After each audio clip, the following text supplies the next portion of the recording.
Hey there, it's Shauna with Homegrown Self-Reliance. So today for the Self-Reliance Skill of the Week, we are going to harvest and roast some dandelion root for liver detox. If you're not familiar with the wonders of dandelion, it's a wonderful plant. I have another video where I harvested the flowers and made poor man's honey out of dandelions, also known as dandelion honey. That is really delicious stuff. But what you might not know is dandelions pop up in your soil where they need to be. They actually fix calcium into the soil. So if your soil is lacking calcium, you'll find these popping up everywhere. So they are very high in nutrients, vitamins, and trace minerals. Studies have also shown that dandelion leaf tea excuse me, is good to help block the spike proteins of a certain something that's going around right now. And the roots have been used for ages to detox the liver and cleanse the blood. So if you are interested in doing, for example, a parasite cleanse or a heavy metal cleanse, it's a really good idea to detox your liver first. So I would recommend doing a bunch of dandelion root tea before and after any kind of parasite cleanse to help flush your system out and make sure that it is working optimally. So I've been out here with my shovel pulling up some dandelion roots.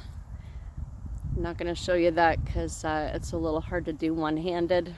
I'll probably fall on my face on camera and that would not be good. So it's easiest just to put the shovel in the ground on either side of the dandelion, dig it into the ground, just shove it into the ground, and then pry up slightly till you feel it pop. That's when you know that you've got most of the root. And then you can just lightly pull it up, and there you go. So we're going to take it in the house and do a little bit of prep work. Today I'm focusing on the root, but we're also going to save the leaves and keep them for later for a tea or a tincture or something like that. Most likely just a tea. For me, that's one of the easiest ways to consume it. So it is a good boost for the immune system, and like I said, it's really healthy stuff. So into the house we go. Alright, so I brought all my dandelion roots inside and gave them a good wash. Just use lukewarm water and a scrub brush, like a vegetable brush or a nail brush, something like that. You don't need to get all of the dirt off. Like we say here on the farm, dirt don't hurt. So it just depends on how clean you really want to get them. So now we're just going to cut off the green portions so that we're left with just the roots. As you can see, they are a little bit stained, but resist the urge to peel them because you really want the whole thing. Adds lots of fiber, and what's called inulin is what is in these roots. Inulin is a prebiotic, so it really helps your digestive system, and like I said, it just helps flush out your liver of all the toxins and that sort of thing. I've been taking a lot of supplements lately, so I've been kind of cautious on, or pretty diligent on doing liver cleanses as well. Normally I just buy a dandelion root tea. Usually they also have burdock root and that sort of thing in with them. They're in with the tea. There's nothing wrong with buying it, but you know what? If you have dandelions, you might as well use them. They're so good for your heart, so good for your immune system. They're just a wonderful, wonderful plant. So I'm just going to cut these up a little bit, kind of rough chop them. Another thing I wanted to mention, if you're new to foraging, you want to forage according to the seasons. So in the spring, when the first tender greens appear, that's the best time to harvest those before the flowers appear. Once the flowers appear, the leaves and the leaves get a little more tough and a little more bitter. So the absolute best time to harvest the greens is in the springtime before they flower. But really, any is better than none. But I probably would not use these just to eat, because they will be pretty bitter and not as tender. But they'll be fine for a tea. The fall is actually the best time to harvest roots, because the energy of the plant shifts to the roots to make sure that it develops a strong root system to help it live throughout the cold winter. So, and that's also when you want to harvest seeds typically. So seeds and roots in the fall, greens in the spring. You can do leaves pretty much anytime, but they're best in the spring. But you can also do them in the summer. Also nuts you harvest in the fall, as well as apples. So just some things to keep in mind when you're trying to think about what to forage at different times of the year. Sorry, my grandkids are in the back playing. So these, we want to have them fairly thin and pretty small pieces, because what we're going to do is we're going to dry them out, and then we're going to grind them up. And you can actually brew them in a tea just like that, or you can even add them to your coffee and brew them just like coffee. Just gives that morning coffee an extra boost of vitamins, minerals, and also the extra liver-loving nutrients.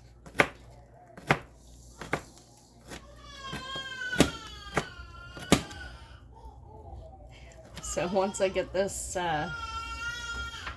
this tray all filled up, I'm going to put them in the oven. You can also dehydrate them, but that's going to take too long for this video. So I'm just going to put them in the oven at a low temperature to bring out most of the moisture, and to toast them just slightly. So I'm thinking, well, I've never really done this before, but I'm thinking probably about 250, somewhere around there, for maybe an hour or two. Oh, I also wanted to show you, I also gathered some yellow dock root. This is another wonderful liver herb. It's called yellow dock because the root is yellow. See that? And so I have dock everywhere. Last week I did dock seed crackers. You can go check that out as well. But I'm also just going to toast some of these and put them in with my dandelion roots. Kind of a little combination here. Just Just want to show you how these colors compare.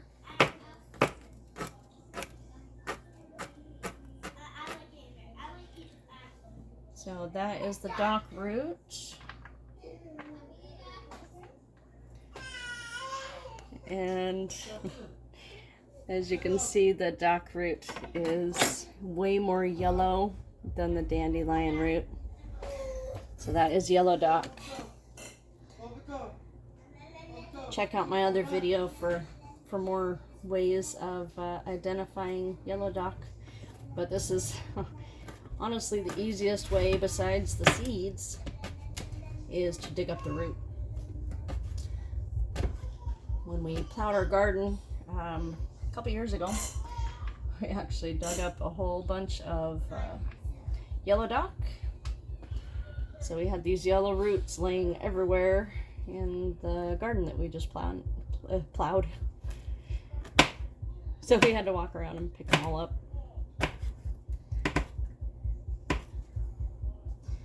Okay, so these are all going in the oven as well. And I'll be back in probably a couple hours. Oh, in the meantime, I'm also going to put the greens in a dehydrator. They make a wonderful tea as well. Very nutritious. One of the best teas that you can drink as far as nutrients go. One of. Nettle's another really good one. Stinging nettle. But we'll talk about that one in another video. I'll be back in a few hours. Alright, so I just pulled my roots out of the oven. I actually did it at 200 degrees for about 2 hours actually. And it's still not quite as dry as what I'm wanting. So I'm actually going to roast them in my cast iron skillet.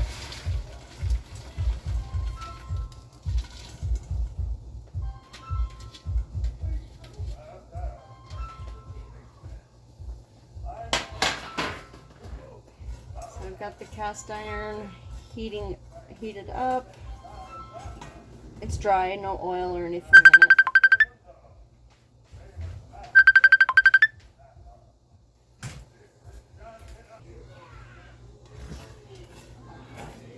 Alright, so I've got this heated about medium heat. And I'm just going to kind of roast them.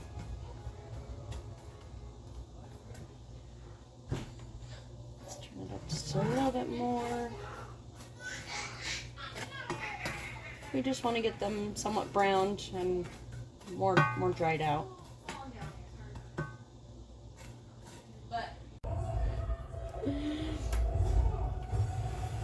Alright, so I've roasted it in my cast iron pot for about 10 minutes. And now I'm going to put it in here and grind it up. Got my spice grinder here.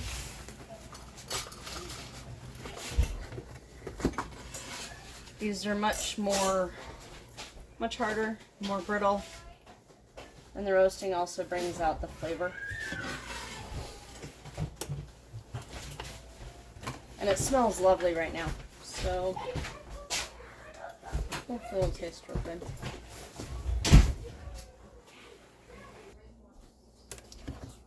I'm putting it in my spice grinder.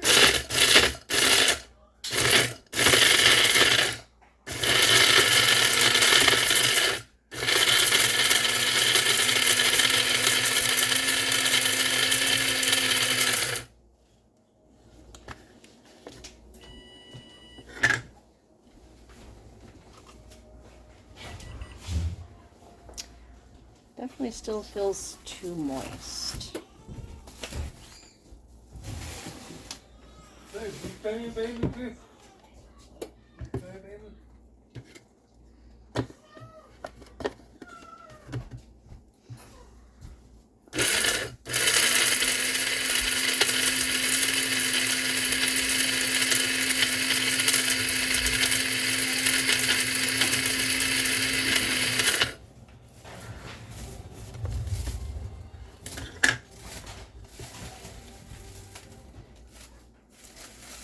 still pretty moist.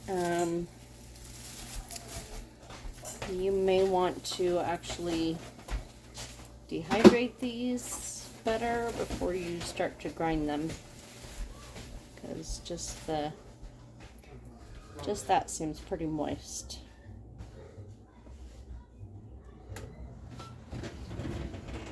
But we're gonna try it anyways, but I wouldn't want to store these in a jar with my coffee unless they are dried out more.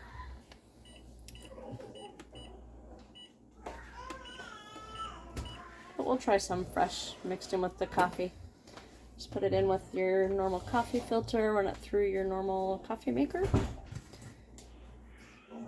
And just make sure you dry it more before you store it into a jar, because this would definitely mold if I stored it in a jar at this point. Definitely want to dry it out more before you do that. But it smells pretty good. Should make a lovely addition to my coffee. If you like this video, if it helped you out, make sure you hit like and subscribe for more tips on being more self-reliant every single week. See you next time.